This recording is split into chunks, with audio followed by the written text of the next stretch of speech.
A human girl helped a lost old man. Unaware he was the Vampire King's father. "Step away from him." The voice was not a shout, yet it vibrated through the damp alleyway with the force of a physical blow. Abigail froze, her fingers still curled protectively around the frail, shivering shoulders of the old man she had found wandering in the freezing rain. She looked up. The man emerging from the swirling fog moved with terrifying, fluid grace. He wore a bespoke midnight suit, his eyes burning like crushed obsidian under the flickering street lamp. "I said," Edward repeated, the air temperature plummeting as he closed the distance, "take your hands off my father." Abigail swallowed hard, her heart hammering against her ribs. She had no idea the fragile old man leaning against her was the anchor to a monster. She only knew he was cold. The neon sign of Carmine's diner buzzed with a dying, erratic hum, casting a sickly pink glow across the wet pavement. It was 2:45 a.m. on a Tuesday. The city of Ashbourne was asleep, save for the desperate, the dangerous, and the exhausted. Abigail fell firmly into the latter category. She stood behind the linoleum counter, violently scrubbing a coffee stain that had set in 3 hours ago. Her apron was stained with cherry syrup and grease, her auburn hair falling in frizzy, defiant strands from a messy bun. Her feet ached with a deep, bone-deep throb that only a 12-hour shift could produce. Outside, the November rain had turned into a cruel, sideways sleet. Abigail tossed the rag into the sink and leaned against the counter, exhaling a breath that shuddered with fatigue. She reached up to massage her temples, glancing at the large, grease-filmed window fronting the street.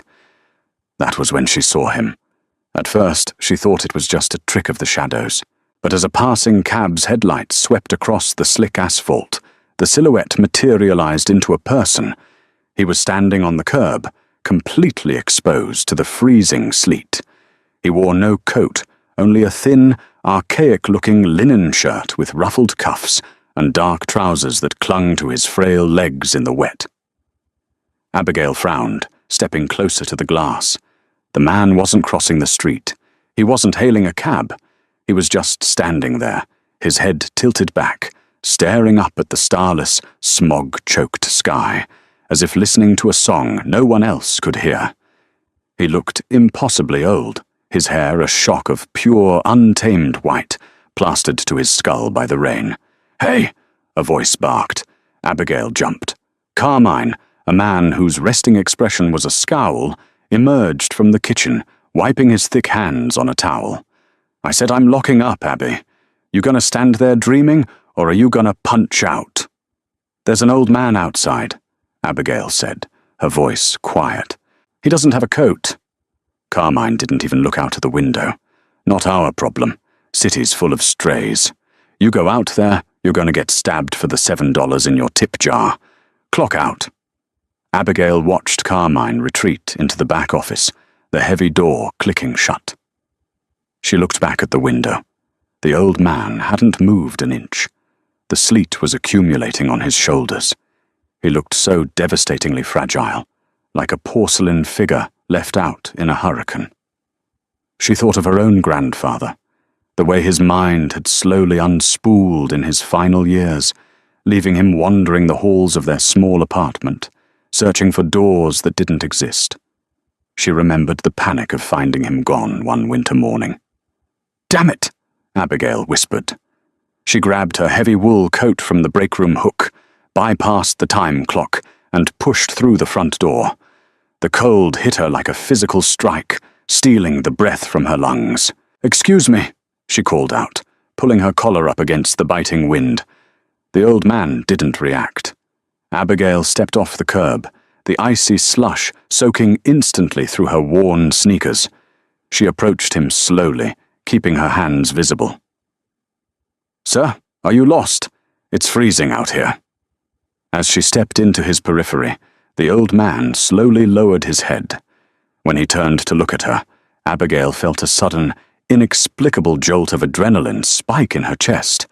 His eyes were not clouded with dementia, as she had expected. They were sharp, a pale, luminous silver that seemed to catch the ambient streetlights and reflect them back. His skin was so pale it was almost translucent, marred only by the purpled veins at his temples. "The stars," the old man murmured. His voice was raspy, dry as autumn leaves, carrying an accent she couldn't place. "They have hidden the stars behind the smoke. How is one to navigate the hunt?" The hunt, right?" Abigail said, forcing a gentle, pacifying smile. She took another step closer. "It's a bad night for a hunt, sir. Let's get you inside. Come on." She reached out and gently laid a hand on his forearm. Abigail gasped and nearly yanked her hand back. Even through the soaked fabric of his shirt, the man's skin was entirely devoid of warmth. It was like touching a marble statue left out in the snow. "You're freezing," she said, her concern overriding her instinctual unease. She quickly shrugged off her oversized wool coat and draped it over his shivering shoulders. The coat dwarfed him. "Come inside. Let's get you a hot tea, and we can call someone. Do you know your address?" The old man looked down at the heavy coat, then back up at her face. His silver eyes tracked the pulse fluttering at the base of her throat. For a fraction of a second, his nostrils flared, and a strange, deep shudder ran through his frail frame. "Warm," he whispered, his gaze locked on her neck. "You are so loud. Your heart, like a frantic little bird." "Ah, yes. Lots of caffeine today," Abigail said, laughing nervously. She tightened her grip on his arm, gently steering him toward the diner's entrance. "Let's go. One step at a time." He didn't resist. He moved with a strange, gliding gait, his footsteps completely silent on the wet pavement. Inside the diner, Abigail sat him down in a red vinyl booth near the radiator. She rushed behind the counter, poured a mug of hot water, and dropped a chamomile tea bag into it. When she returned, she slid the mug across the table. "Drink this. It'll help. I'm Abigail, by the way. What's your name?" He didn't touch the tea. He sat perfectly rigid, his hands resting flat on the table. "I am Silas." "Okay, Silas. Do you know where you live? Is there a phone number I can call?" Silas tilted his head, scanning the brightly lit diner with mild distaste. "The lights hum. They scream in my teeth. I reside where the stone weeps and the iron gates close against the dawn." Abigail sighed, sliding into the booth opposite him. Definitely dementia. "Right. Iron gates. Do you happen to know a street name near those gates?" "No police," Silas said suddenly. The frailty vanished from his voice, replaced by an absolute, chilling command. His pale eyes narrowed. "Do not summon the men in uniforms. They will ask questions. And if they ask questions, my son will punish them. He is untethered lately." "Okay, no police," Abigail agreed quickly, raising her hands. "We won't call them. But I can't leave you here, Silas. Carmine, my boss, will kick you out the second he finishes his paperwork." Silas reached into the pocket of his wet trousers. His fingers, long and jointed like pale spiders, retrieved a sodden, heavy cardstock rectangle. He placed it on the table. It wasn't a modern business card. It was thick, cream-colored vellum, embossed with a silver crest. A raven perched upon a broken crown. Below it, in elegant, handwritten script, was an address. 400 Blackwood Terrace. Abigail knew Blackwood Terrace. It was the old moneyed district on the north side of Ashbourne, filled with Victorian townhouses that had been standing since the city's founding. It was at least a 30-minute walk, uphill, through some of the quietest, darkest streets in the city. "I can call you a cab," she offered, reaching for her pocketbook. "No machines," Silas hissed, recoiling from her hand as if she had offered him poison. "The smell of combustion sickens me.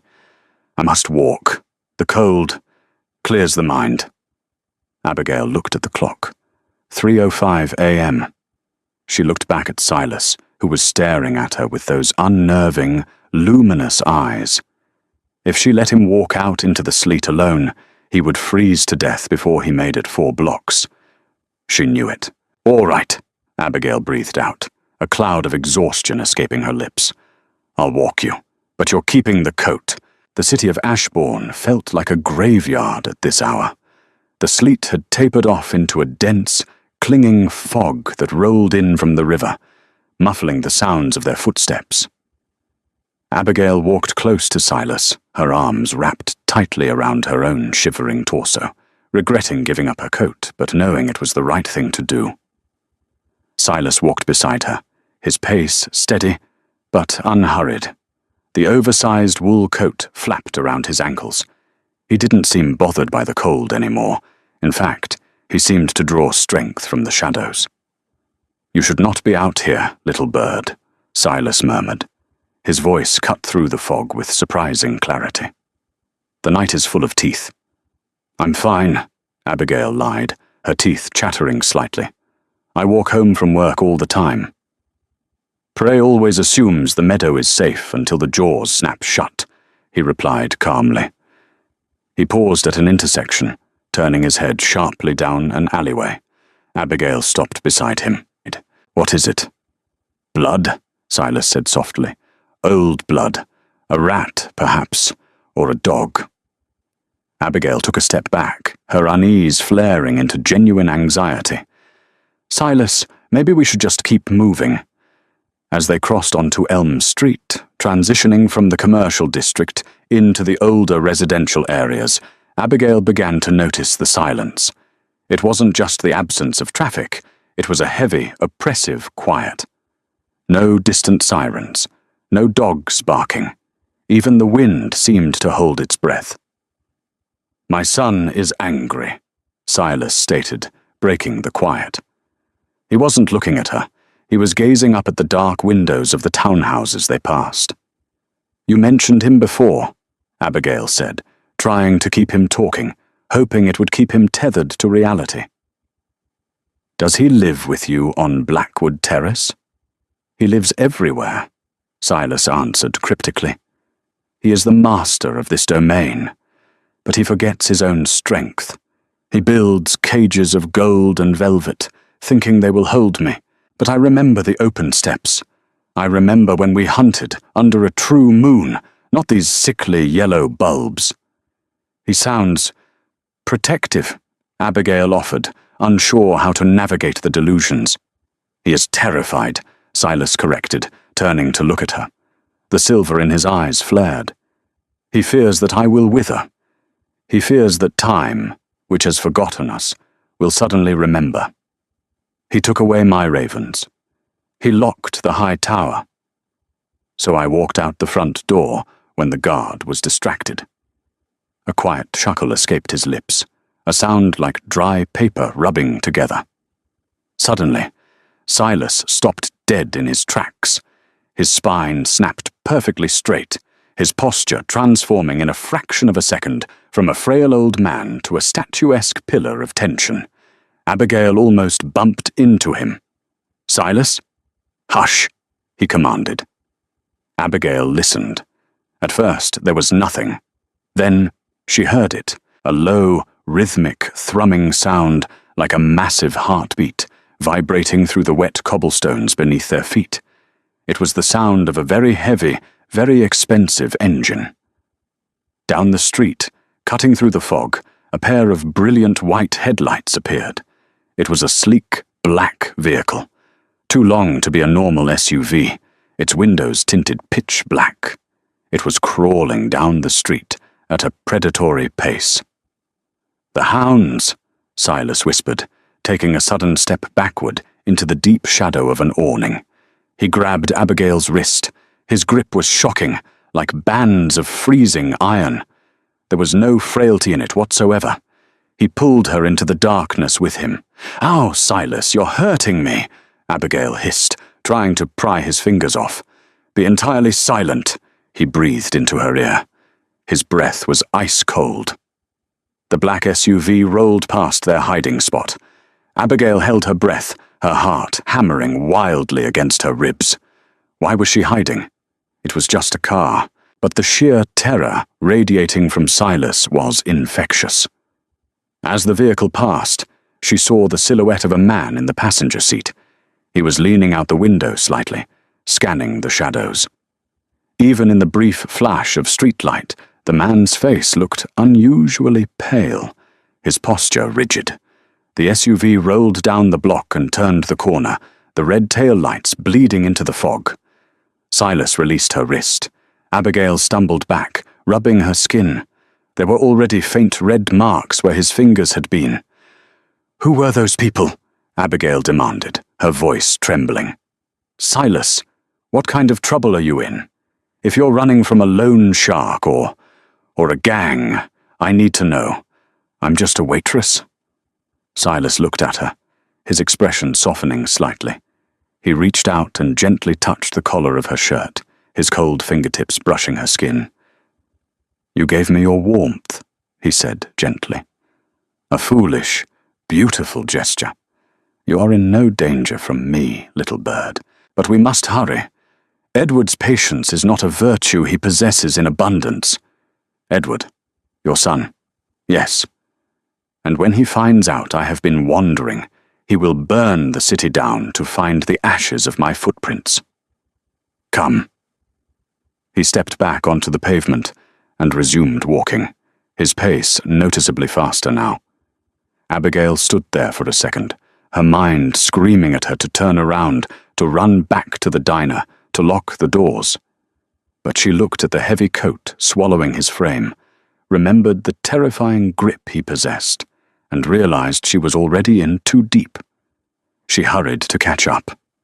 As they walked, the streetlights above them began to flicker. Not just one, but all of them in a domino effect down the avenue. The shadows stretched and warped. Abigail couldn't shake the feeling that the darkness itself was closing in, funneling them toward Blackwood Terrace.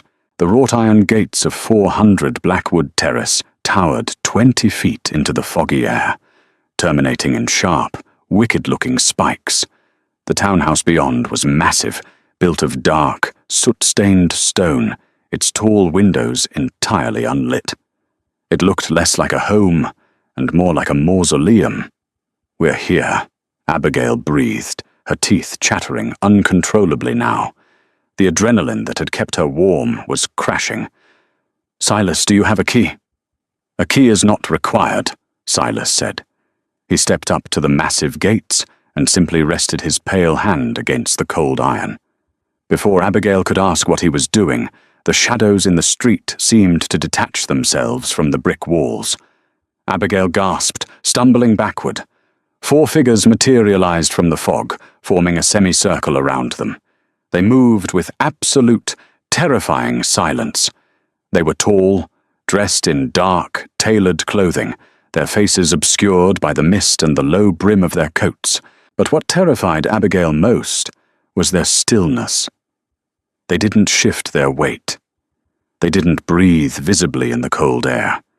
They stood like statues carved from the night itself. "Silas," Abigail whimpered, grabbing the back of his coat. She stepped in front of him, her protective instinct overriding her sheer terror. She raised her chin, facing the silent figures. "Who are you?" "Back off. I have pepper spray." It was a lie. She had a half-empty tube of cherry lip balm and $2 in her pocket. The figure closest to them tilted its head. A low, mocking sound that might have been a laugh emanated from the darkness. The figure took a step forward. "Do not touch her," Silas commanded. His voice wasn't loud, but it carried an undeniable crushing weight. The figure instantly halted, dropping into a deep, rigid bow. The other 3 followed suit, bending at the waist in perfect synchronization. Abigail stared, entirely bewildered. Why were these thugs bowing to a dementia patient? Before she could process it, the temperature in the street plummeted. The puddles at Abigail's feet instantly crystallized into ice. The fog parted, curling away as if repelled by a sudden, unseen force. From the center of the street, a man approached. He didn't walk, he glided. He was exceptionally tall, broad-shouldered, and impeccably dressed in a bespoke midnight blue suit that seemed to absorb the ambient light. His face was a masterpiece of harsh angles and flawless, porcelain-pale skin, but it was his eyes that stopped Abigail's breath. They were a vivid, unnatural crimson, glowing softly in the dark. He stopped 5 paces away. The oppressive aura rolling off him was suffocating. Abigail felt a primal, biological instinct screaming at her to run, to hide, to avert her gaze. This was an apex predator. "Step away from him," the man said. His voice was a velvet threat, vibrating through the damp air. Abigail froze, her fingers gripping Silas's coat. She couldn't speak. Her throat was locked. "I said," the man repeated, his crimson eyes locking onto Abigail with lethal intensity, "take your hands off my father." Edward. This was Edward. Abigail's mind short-circuited. He was cold, she managed to stammer out, her voice barely a squeak. "I was just bringing him home." Edward's eyes narrowed.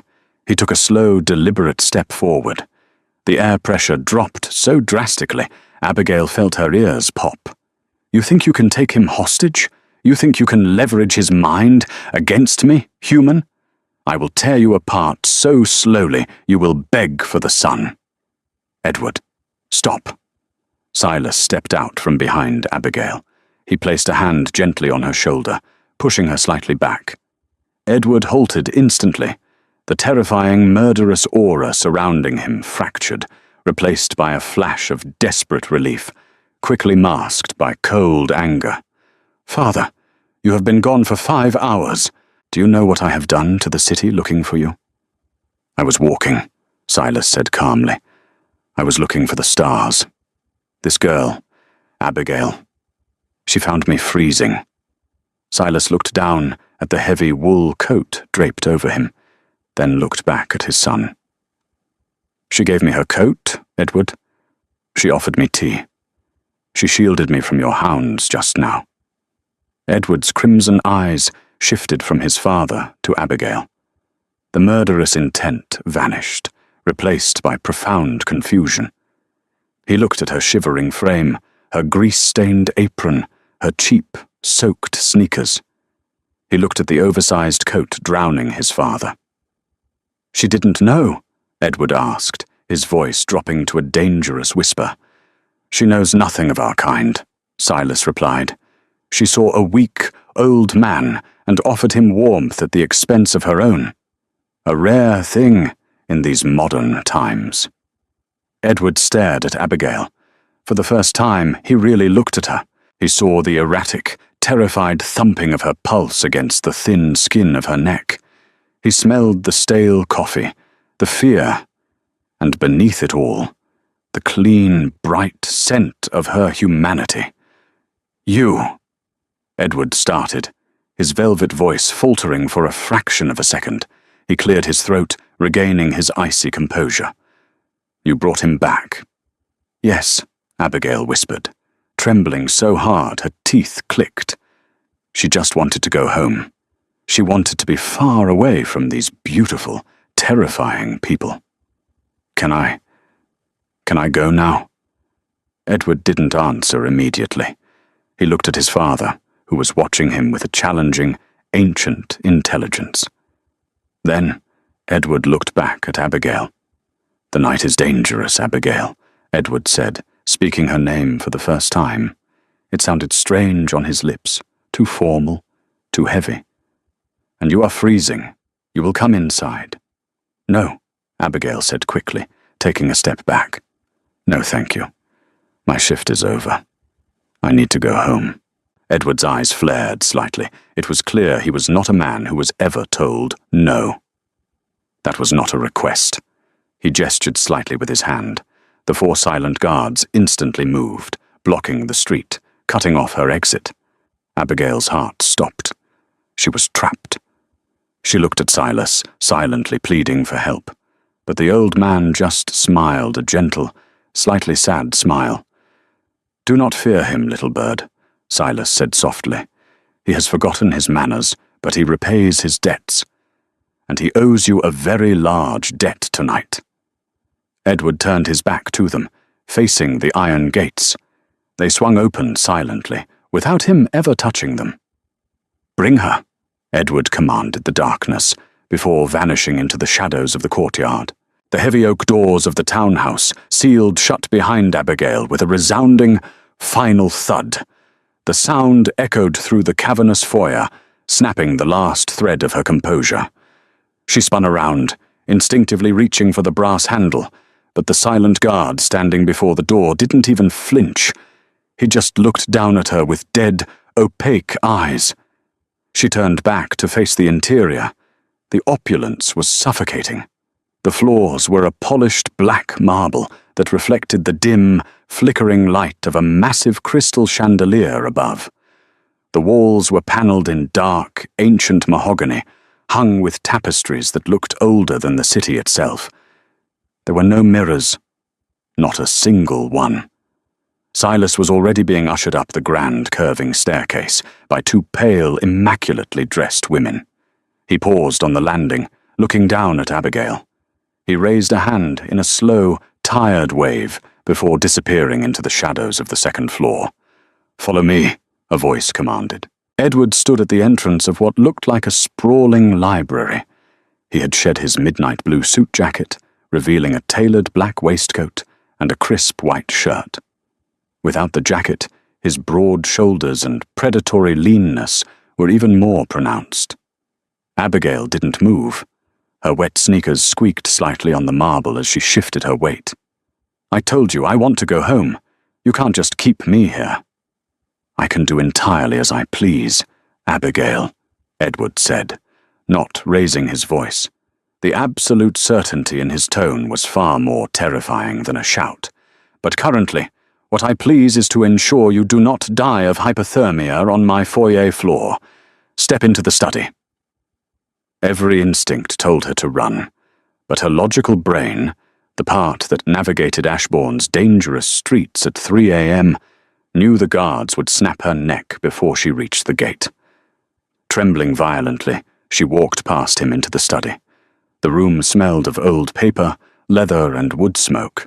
A massive stone fireplace dominated the far wall, a roaring fire casting a warm, orange glow across the Persian rugs and towering bookshelves.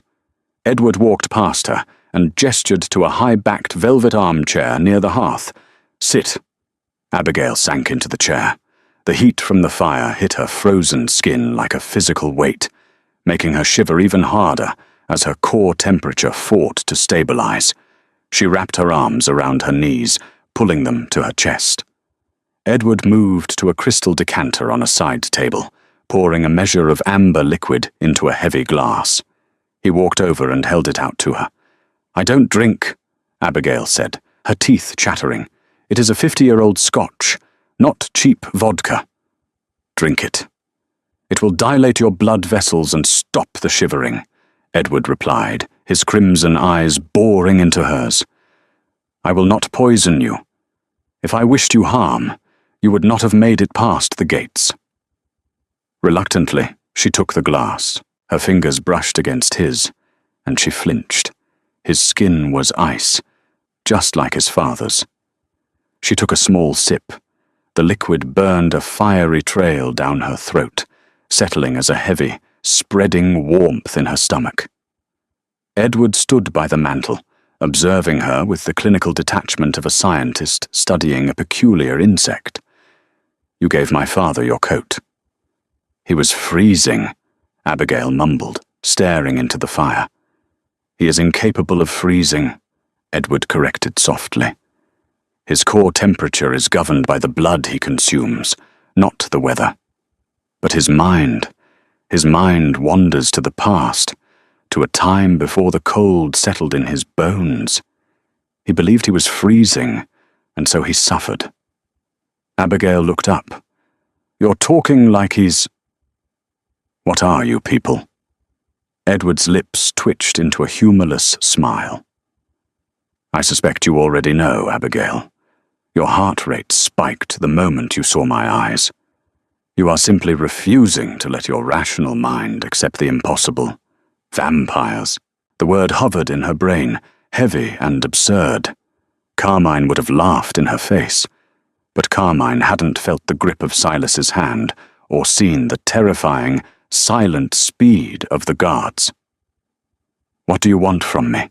she asked, her voice cracking. "You did my house a great service," Edward said, his tone shifting into something formal, almost archaic. "By ancient law, a life preserved is a life owed. My father is the bedrock of my lineage. In protecting him from the elements and shielding him from the eyes in the street, you have incurred a debt that I am obligated to repay." "I don't want your money," Abigail said quickly. "And I don't want a debt. I just want to leave." Edward's crimson eyes flashed with a sudden, unpredictable irritation. "Your refusal of my hospitality is becoming tedious. Look at yourself. You are soaked to the bone in freezing sleet. You are wearing garments that are falling apart at the seams. You labor in a grease trap for pennies, and yet you sit in my chair, defying me." "I work hard for what I have," Abigail snapped, a spark of anger finally overriding her fear. She stood up, the half-empty glass of scotch trembling in her hand. "I didn't ask to be dragged into your weird, gothic nightmare. I helped an old man. That's it. Now open the door." Edward moved so fast her eyes couldn't track him. 1 second he was by the mantel, the next he was standing mere inches from her. He towered over her, his chest brushing the fabric of her damp uniform. The sheer, overwhelming power radiating from him paralyzed her lungs. He reached out, his cold fingers tracing the edge of her jawline. The touch sent a violent jolt of electricity down her spine. "You are completely ignorant of the world you have just stepped into, little bird," Edward murmured, his voice dropping an octave. "You think you can just walk away from a king?" Abigail couldn't breathe. Edward's proximity was suffocating, a mix of overwhelming physical dominance and a scent that was entirely intoxicating. Cloves, cold air, and something dangerously metallic. "Please," she whispered, hating how small her voice sounded. Edward's eyes softened infinitesimally. He dropped his hand and took a half step back, giving her space to pull air into her burning lungs. "You asked about the SUV in the street," Edward said, turning his back to her to pace the length of the Persian rug. The sudden shift in topic threw her off balance. "My father mentioned the hounds." "Yes," Abigail said, sinking slowly back into the velvet chair, her legs no longer willing to support her. "He said they were looking for him. He was terrified." "He was right to be," Edward said, his voice hardening into a blade. "They are the Sanguine Court, a rival faction that has been testing the boundaries of my territory for a century. They know that my father's mind is fracturing. They know he is my only weakness." He stopped pacing and looked directly at her. If they had found him wandering alone, they would have taken him. They would have used him to force my abdication, or worse, they would have destroyed him simply to watch me burn the city in retaliation. "But they didn't find him," Abigail pointed out, clutching the Scotch glass with white-knuckled desperation. "I hid him. They drove right past." "Yes," Edward agreed slowly. "They drove past, and the man in the passenger seat, Julian, a lieutenant of the court, looked directly into the shadows where you were standing." Abigail's stomach dropped. "He couldn't have seen us. It was too dark."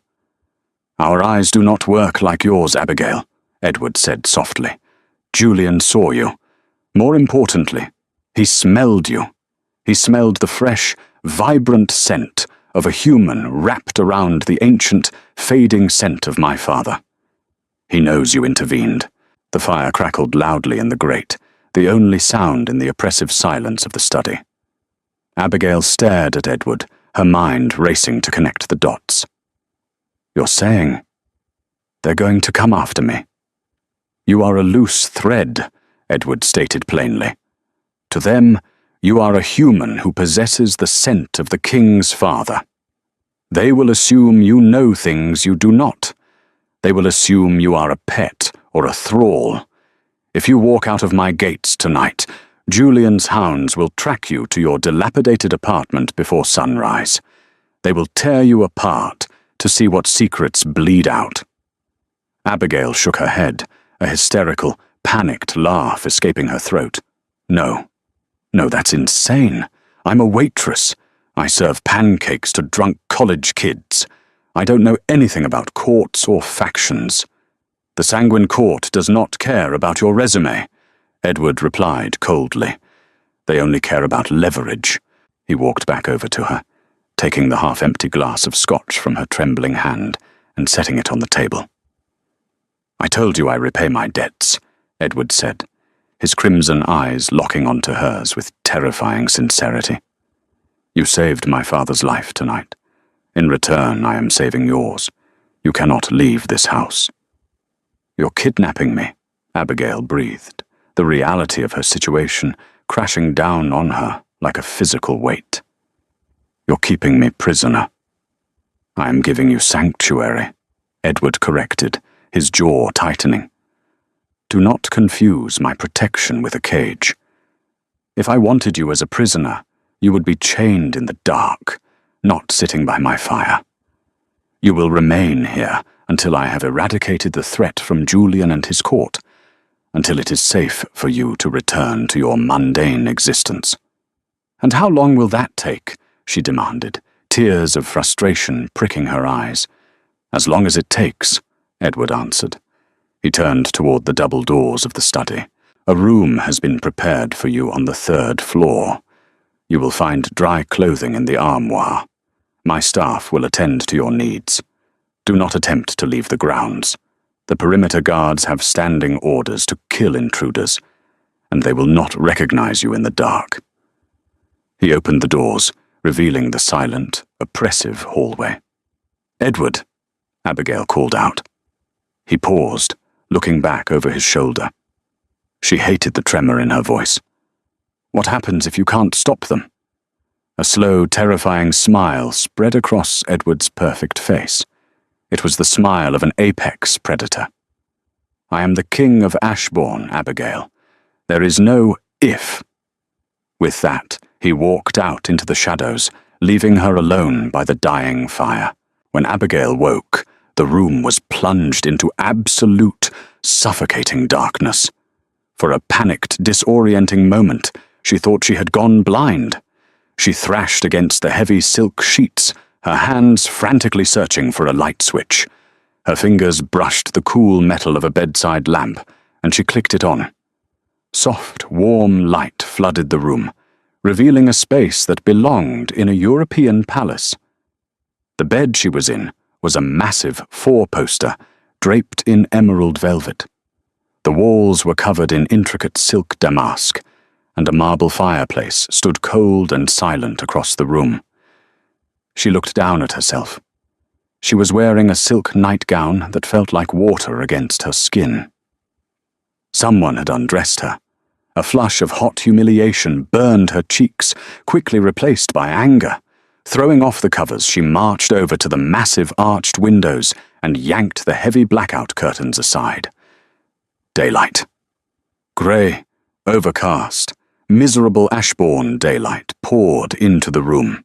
She was looking out over an immaculate, sprawling garden, enclosed by high stone walls. Beyond the walls, the hazy skyline of the city looked miles away. She checked the ornate clock on the mantel. 2 p.m. She had slept for almost 10 hours. Carmine had definitely fired her by now. Abigail moved to the heavy wooden door and tried the brass handle. To her surprise, it turned easily. She pulled the door open a crack and peeked out into the hallway. It was utterly silent. The townhouse felt entirely abandoned, devoid of the humming tension from the night before. She stepped out, her bare feet sinking into the thick carpet. Good afternoon, Miss Abigail. Abigail jumped, stifling a shriek. Standing in the alcove beside her door was one of the pale women she had seen the night before. The woman wore a simple, elegant, grey dress. She did not cast a shadow in the dim hallway lighting. Hi, Abigail stammered, clutching the silk robe she had found on the bed tightly around her chest. Where is everyone? The master is resting, the woman said, her voice entirely devoid of inflection. As are the guards. The daylight hours are for quiet. I am Ilara. I am here to assist you. Vampires sleep during the day. Right. The clichés were apparently true. I want to see Silas, Abigail requested, deciding to test the boundaries of her sanctuary. Ilara bowed her head slightly. Follow me. She was led down the sweeping staircase, through corridors of hushed, intimidating wealth, until they reached a sunroom at the back of the house. Unlike the rest of the mansion, this room was bathed in natural light, its glass walls overlooking the dormant winter gardens. Silas was sitting in a wicker chair, a thick wool blanket draped over his lap, reading a leather-bound book. He looked up as she entered, and a genuine warm smile broke across his pale face. He looked much better than the night before, less fragile, more present. Ah, the little bird, Silas said, closing the book. Come, sit. Ilara, bring us tea. Real tea this time, not the dust she served me at that dreadful diner. Abigail sat on the edge of a floral sofa opposite him. How are you feeling, Silas? I am clear today, he said, tapping his temple. The fog rolls in, and the fog rolls out. Today, I remember exactly who I am and where I am. I remember what you did for me. Edward says I can't leave, Abigail said, getting straight to the point. He says some people, the sanguine court, are going to come after me because I helped you. Silas sighed, a heavy, ancient sound. He looked out the glass windows at the grey sky. My son is not known for his delicate bedside manner, but he doesn't lie. You interfered in a shadow war, Abigail. The court is ruthless. But why? She pleaded. Why can't he just tell them I'm a nobody? Because to them, nobody is a nobody, Silas explained gently. They view humans as cattle or as tools. If you are useful, they will use you. If you are a liability, they will erase you. Edward is protecting you the only way he knows how, by keeping you within his fortress. He's a dictator, she muttered resentfully. He is a king burdened with an impossible task, Silas corrected, his silver eyes flashing with sudden intensity. You see the coldness, you see the arrogance, but you do not see the centuries of blood he has shed to keep this city from tearing itself apart. He was not always this way. He used to laugh once, before the crown fused to his skull. Before Abigail could respond, the temperature in the sunroom dropped noticeably. The hairs on her arms stood up. Edward stood in the doorway. He was dressed casually, or what passed for casual for him, in dark slacks and a black cashmere sweater that hugged his broad chest. Even in the daylight, which seemed to dilute his terrifying aura slightly, he was the most magnetic, dangerous thing in the room. Father, Edward said, his crimson eyes flicking to Abigail. I see you have found our guest. She is entirely too pale, Edward, Silas chastised his son. You terrified the poor girl last night. Have you fed her? I am capable of feeding myself, Abigail snapped, defensive under Edward's intense gaze. Edward ignored her outburst, stepping into the room. He moved with that same fluid, impossible grace. He stopped beside the sofa, looking down at her. His gaze caught on her hand. Without asking, he reached out and took her wrist. His fingers were cool, but not the freezing ice they had been in the sleet. Abigail tried to pull back, but his grip was unyielding. He turned her hand over, exposing the palm. There, across the fleshy part of her thumb, was a small, jagged cut she had gotten from a broken coffee mug 2 days ago. It was healing, barely a scratch, but a tiny bead of dried blood rested on the surface. Edward stared at the cut, his jaw clenched tightly, the muscles jumping under his porcelain skin. Abigail watched, mesmerized and terrified, as his crimson eyes darkened, the pupils dilating until they swallowed the red entirely. He slowly lowered his head toward her hand. "Edward," Silas said. The word was spoken softly, but it carried the weight of a physical barrier. Edward froze. He closed his eyes, taking a deep, ragged breath through his nose. When he opened them again, the red was back, and the predatory hunger was locked away behind a wall of absolute, terrifying self-control. He released her hand gently. "Ilara has prepared a meal for you in the dining room," Edward said, his voice a hoarse, strained whisper. "Eat. You will need your strength." The Sanguine Court has already made their first move. The dining room was a cavernous space, dominated by a table long enough to seat 30, constructed of dark, heavy oak. At the far end, Abigail sat alone with a plate of roasted chicken and vegetables that she was currently pushing around with a silver fork. Despite her gnawing hunger, her stomach was tied into tight, anxious knots. The Sanguine Court has already made their first move. Edward's words echoed in her skull. What did that mean? Had they found her apartment? Had they broken in looking for her? She realized with a sharp pang that she didn't even have her phone. It was in the pocket of her wool coat, which was currently God knows where in this labyrinth of a house. The heavy double doors swung open. Edward walked in.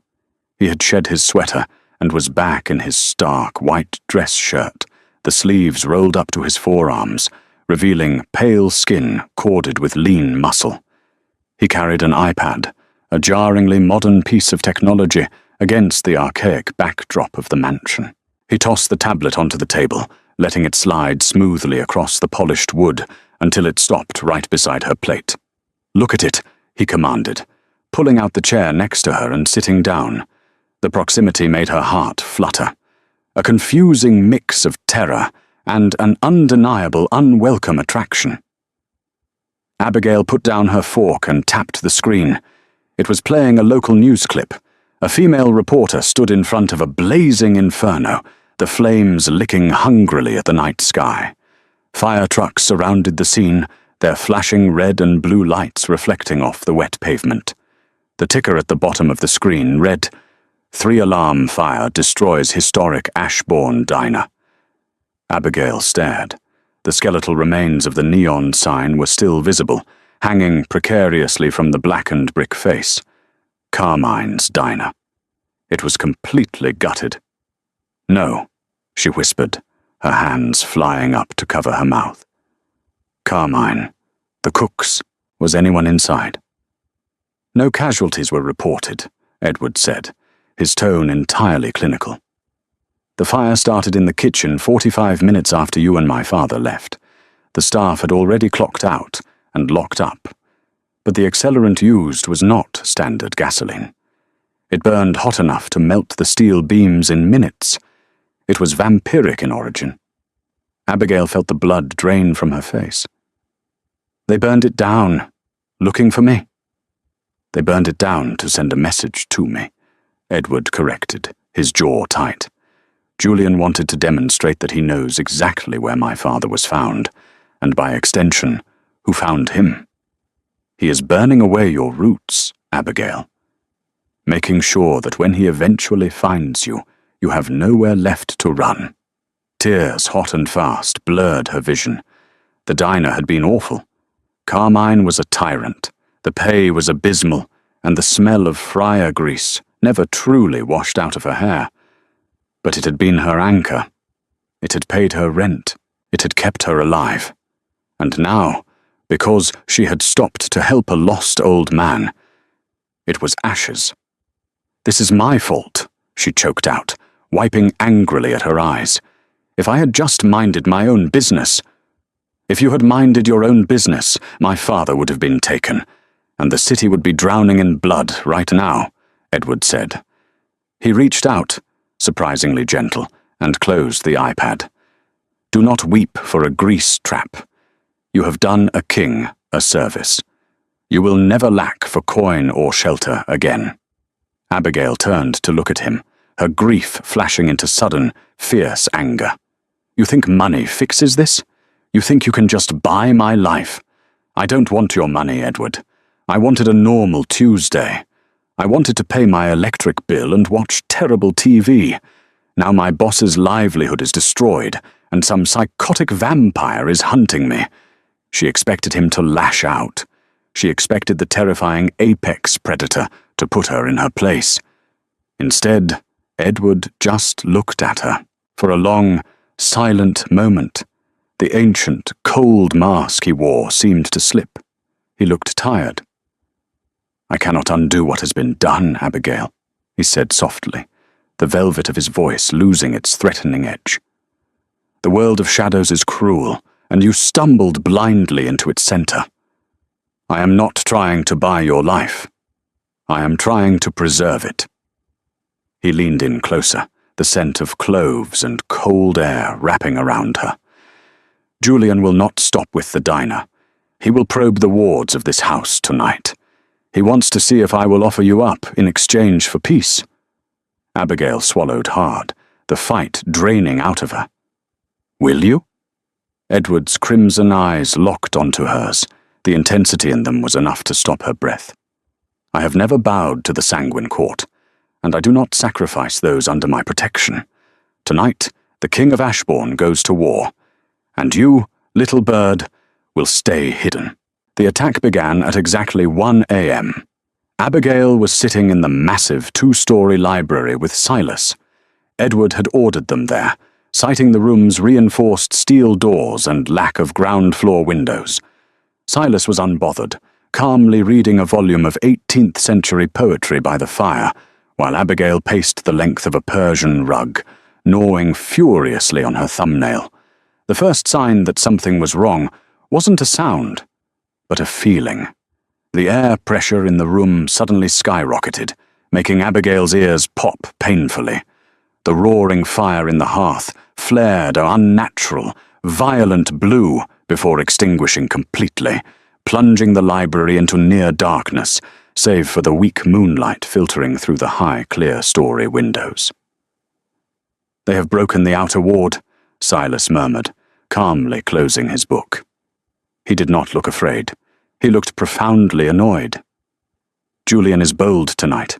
A massive, concussive boom echoed from the front of the house, shaking dust from the towering bookshelves. The sound of splintering wood and shattering glass followed immediately after. Abigail screamed, covering her ears. "They're inside!" Before she could run for cover, the heavy steel doors of the library buckled inward with a sickening shriek of tearing metal. They were ripped cleanly off their hinges and thrown across the room, smashing into a mahogany desk. Through the dust and debris walked 3 men. They were dressed in combat tactical gear, heavily armed, but their faces gave away their true nature. They possessed the same deathly pallor as Edward, their eyes glowing a sickly, jaundiced yellow instead of crimson. These were Julian's hounds. "There's the old man," the lead hound hissed, his voice sounding like 2 rocks grinding together. He completely ignored Abigail. "Take him. Rip the girl's throat out so she stops screaming." They moved with that same horrifying, blurry speed. But as the lead hound lunged for Silas, a shadow detached itself from the high rafters of the library. Edward landed directly between Silas and the attackers. He didn't have a weapon. He didn't need one. He moved faster than Abigail's human eyes could process. In a single, fluid motion, he caught the lunging hound by the throat, lifted him effortlessly off the ground, and drove his fist straight through the vampire's chest. A sickening crack echoed through the room. Edward pulled his hand back, his fingers slick with dark, viscous blood. The hound crumbled to the floor, instantly turning to ash that smelled faintly of sulphur. The remaining 2 hounds froze for a fraction of a second, stunned by the sheer brutality.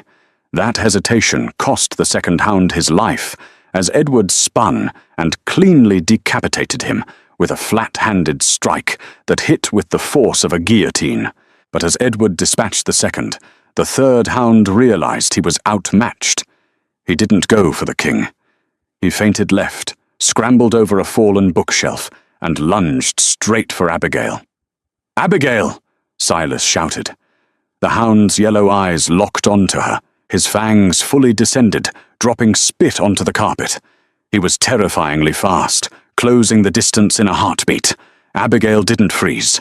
The adrenaline, brewing in her system for 24 hours, finally exploded into action. She didn't have pepper spray. She didn't have a weapon. But she was standing next to the massive stone hearth. As the vampire lunged, Abigail grabbed the heavy wrought-iron fire poker from its stand. She didn't swing it like a baseball bat. She knew she couldn't match his strength. Instead, she dropped to her knees, planted the blunt end of the poker firmly against the stone floor, and angled the sharp, heavy spike directly at the hound's chest, using his own momentum against him. The hound, blinded by bloodlust, didn't see the trap. He impaled himself squarely on the iron spike. He shrieked, a high-pitched, inhuman sound of agony, his momentum carrying him forward until he was hovering inches above Abigail, the heavy iron buried deep in his ribs. He thrashed wildly, his claws swiping blindly at the air, missing her face by mere centimeters. Suddenly, a hand clamped down on the back of the hound's neck. Edward ripped the thrashing vampire off the iron poker and hurled him across the room with devastating force. The hound slammed into the far wall, his spine shattering on impact. He slumped to the floor, motionless. The library fell dead silent, the only sound the ragged, frantic gasping of Abigail's breath. She was still on her knees, her hands trembling violently as she stared at the ash and the broken bodies. Edward stood over her. His white shirt was ruined, stained with the dark blood of his enemies. His crimson eyes were blazing with a terrifying, primal fury. He looked like a god of war, beautiful and entirely lethal. He dropped to one knee in front of her, uncaring of the blood soaking into his slacks. He reached out, his cold hands gently framing her face. He forced her to look away from the carnage and up into his eyes. "Are you hurt?" he demanded, his voice a low, vibrating growl. "Did he touch you?" No, Abigail stammered, her whole body shaking. "I'm okay, I used the poker." Edward looked at the heavy iron rod lying on the rug, then back at her. The primal fury in his eyes slowly receded, replaced by an expression of profound, naked astonishment. "You did," Edward breathed. "You stood your ground against a predator. You did not run." "I was protecting Silas," she whispered, looking past Edward to the old man, who was watching them with a quiet, knowing smile. Edward's thumbs gently brushed the tears from her cheeks. The coldness of his skin was no longer terrifying. It felt grounding, pulling her back from the edge of panic. "Julian has made a fatal error," Edward said softly, his gaze locked on her lips for a fleeting second before returning to her eyes. "He assumed you were a weakness I was hiding. He did not realize you had teeth of your own. The cleanup of the townhouse took hours, managed silently and efficiently by Edward's staff. By the time dawn broke, casting a pale, weak light through the shattered windows, the ash was swept away, and the bodies were gone. Abigail sat in the sunroom, wrapped in a thick wool blanket. She had showered, scrubbing the smell of smoke and fear from her skin, and dressed in a set of cashmere loungewear Elara had provided. She was exhausted, a bone-deep weariness that made her limbs feel like lead. But her mind was racing too fast for sleep. Julian, Edward had informed her an hour ago, was dead. When his hounds failed to return, the lieutenant had attempted to flee the city. Edward had caught him before he reached the river. The Sanguine Court's leadership in Ashbourne was fractured, their threat neutralized. The door to the sunroom opened softly. Edward stepped inside. He had changed into a fresh black suit, looking as immaculate and untamed as the moment she first saw him in the alleyway. There was no trace of the violence from the night before, save for the heavy, quiet exhaustion lingering in his posture. He walked over and sat in the wicker chair opposite her, the same one his father had occupied yesterday. "It is done," Edward said simply. "The court is broken. They will not trouble my territory, or you, again for a very long time." Abigail pulled the blanket tighter around her shoulders. "So, I'm safe?" "You are safe," Edward confirmed. He leaned forward, resting his elbows on his knees, his hands clasped together. He didn't look at her. He looked at the floor between them. "Which means my debt is paid, and you are free to go." The words hung in the air, heavy and sudden. It was what she had been begging for since he dragged her through his gates. She could walk out the front door right now. She could go back to her cramped apartment, find a new diner to work at, and pretend the last 2 days had been a fever dream. "I can arrange for a substantial sum to be transferred to an account of your choosing," Edward continued, his voice devoid of emotion, sounding more like a lawyer reading a will than the man who had held her face hours ago. "It will be enough to ensure you never have to scrub a counter again. Furthermore, if you wish it, I can have Alara perform a minor compulsion. You will go to sleep, and when you wake, you will remember finding a lost old man, calling him a cab, and going home. Nothing more. The nightmare will be erased." Abigail stared at him. A mind wipe. He could just erase himself from her brain entirely. She thought about her life before Tuesday. It was safe, yes. It was predictable. It was incredibly lonely. She thought about Silas, the gentle old king who remembered the open steps. And she thought about Edward, the terrifying monster who had built a cage of velvet to protect his father, the man who had looked at her with such profound awe when she defended herself. "You want to erase me?" Abigail asked quietly. Edward's head snapped up, his crimson eyes locking onto hers. The carefully constructed mask of indifference shattered. "I want to protect you. This world, my world, is blood and ash and endless night. You are sunlight, Abigail. You are a frantic, beautiful little bird. If you stay near me, eventually, the dark will swallow you. I do not want to be the reason your light goes out." His confession hung between them, raw and desperate. He wasn't kicking her out because she was a liability.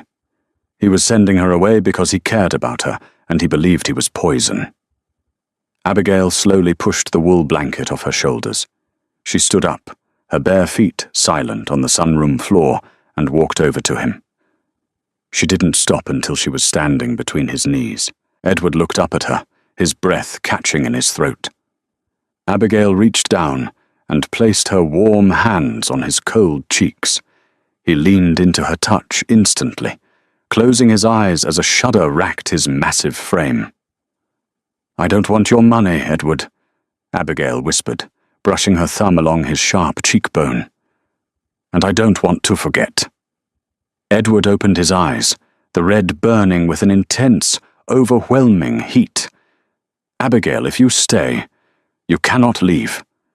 If you bind yourself to this house, you bind yourself to me, to all my enemies, to my endless life."